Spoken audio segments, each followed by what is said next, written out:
E aí, falando de grandes experts aí, galera, assim, o Zé já lançou, não sei se você pode citar alguns nomes ou não, fica à vontade, mas tem uma galera parruda assim, 9 dígitos pra cima ali, que você já...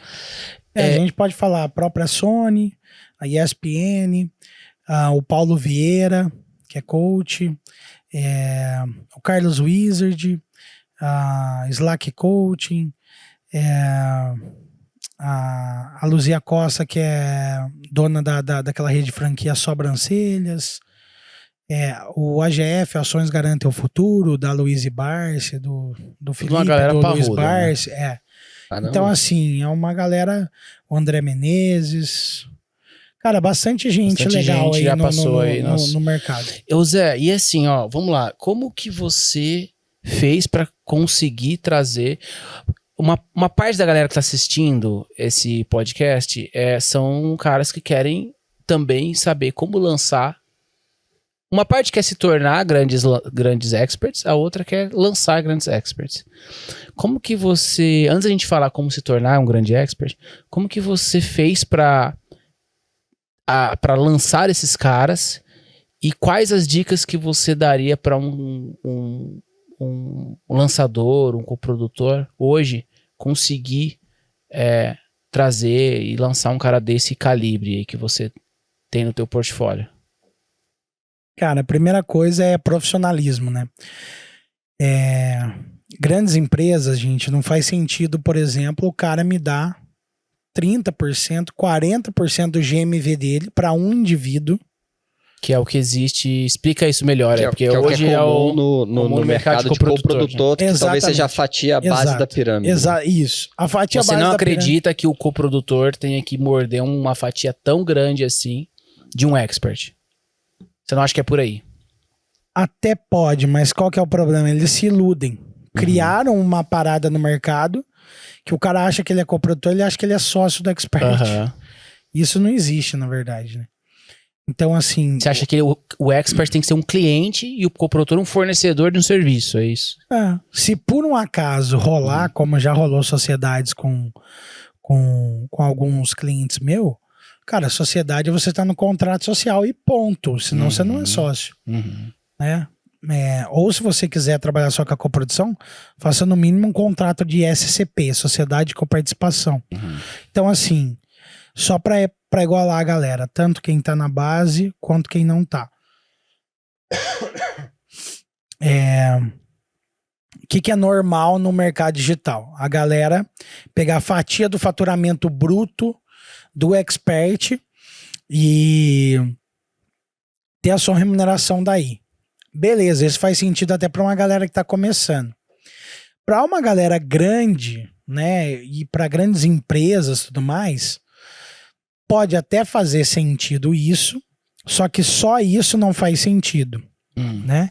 E também altas porcentagens, como 40%, 50%, aí nada 60%, 70%, isso não rola. Ou até rola, mas assim, você começa a ficar caro. Você não consegue dar cadência, você não consegue tipo, ficar um ano e meio. Não vai ser uma relação saudável no médio prazo. Todos os clientes nossos, na média, a gente fica 1 ano a 1 ano e meio com o cara, né? Não tem assim contrato de um lançamento nosso, que é muito diferente o que tem já no mercado de marketing digital tradicional, se a gente pode falar assim. Que o cara às vezes faz um lançamento. Não existe essa parada de você fazer para experimentar e tudo mais.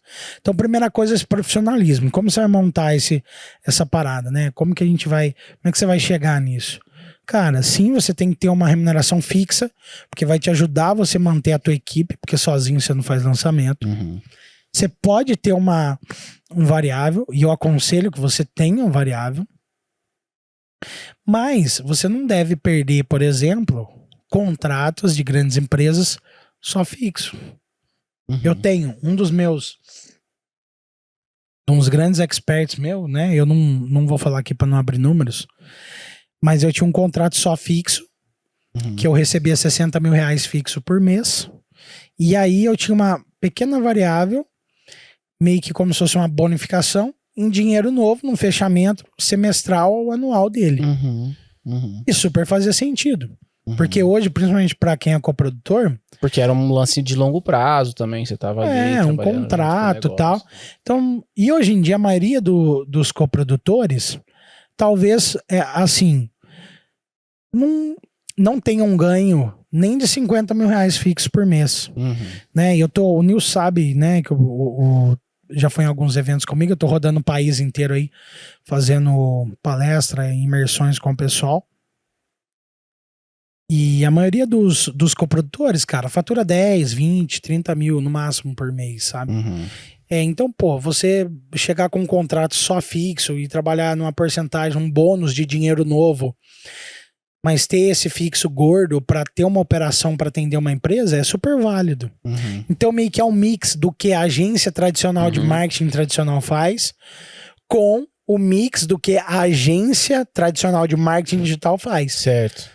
Então, o nosso modelo... Não é nem um extremo nem outro. Você acha que o que você acredita deve haver um equilíbrio ali entre variável e fixo. Perfeito, exatamente. E aí, esse equilíbrio ele vai variar em função de várias coisas. O tamanho do expert, a experiência do lançador também e tal. Então, né? E isso te força um profissionalismo. Porque quando eu cobro um fixo, eu tenho uma prestação de conta muito maior com o cliente.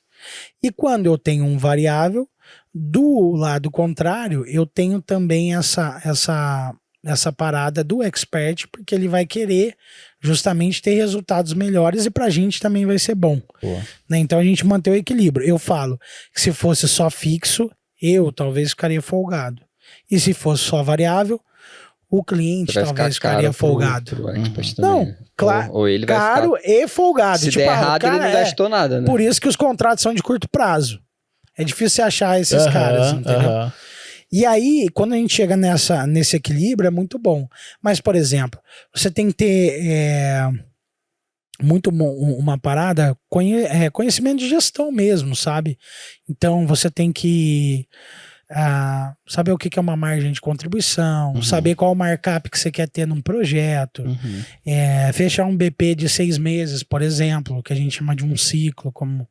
Eu já falei para vocês. Então, esse tipo de coisa acaba trazendo... Traz segurança, consistência. Mas isso, Samurai, isso a gente em relação, tipo, pra galera que tá buscando se profissionalizar e jogar um jogo no outro patamar, né? Porque eu vejo muito que esse jogo e aí ver se faz sentido, mas é uma visão que eu acabo tendo ali de estar todo dia conversando com vários clientes em mentoria e tal, que na liga da base da pirâmide acaba sendo o quase que aquela ditada que tinha da escola, tipo, a professora finge que ensina, o aluno finge que aprende, que assim, o expert não é tão bom e não tem grana para pagar nada e por causa disso ele quer dar um percentual grande.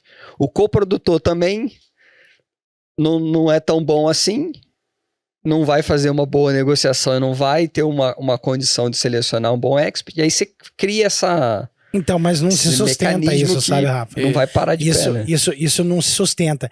E o problema que tá acontecendo é isso, porque, por exemplo, eu já enfrentei recentemente, falando com grandes experts e grandes empresas, até quase que um hate dessa galera de marketing digital, por conta dessa bobeira que os caras estão fazendo. Exato. Então não é bom pra ninguém isso. Então seja profissional, pô, e põe preço no teu serviço, cara. Não faz sentido o que a galera faz. E outra, se você for fechar a conta, né? Vamos lá.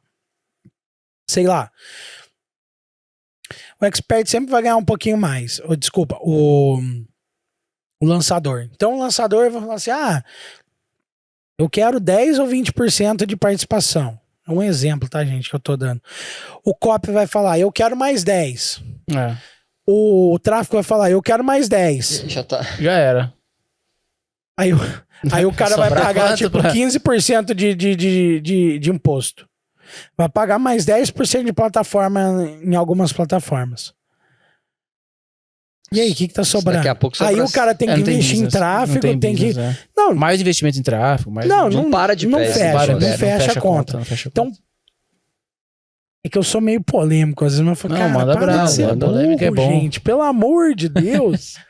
Isso não existe, cara. Isso não existe.